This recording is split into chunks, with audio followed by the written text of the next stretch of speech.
அக்கா இட்லி இருக்கா? டேய் நீயா? இத்தனை நாள் எங்கடா போன? ஆளையே காணோம். வா வா சாம்பார் போட்டல மட்டும் கட்டு, கூட்டமா இருக்கு. சாம்பார் கட்டா? அக்கோ நானே ஆபீஸ் டைம் ஆயின்னு போயிட்டு இருக்கேன். சாம்பார் கட்ட சொல்றேன். என்னடா நசனசன் பேசிட்டு இருக்க? வாடா கொஞ்சம் சாம்பார் மட்டும் கட்ட, அப்புறமா சாப்பிட்டு போவேன் போ. சாம்பார் கட்டணுமா?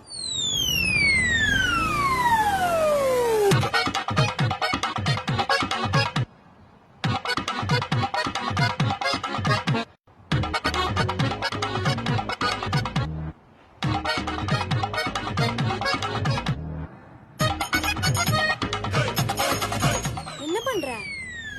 டேய் வந்து உங்களுக்கு ஃபர்ஸ்ட் குடுறோம். இந்தாங்கண்ணா சாம்பார் மட்டும் அங்க ஊத்திக்கோங்க. தண்ணி கேன் இல்ல, தண்ணி பிடிச்சு ஊத்து போ. நின்னுக்கிட்டே இருக்கா மாசம் மாசம்.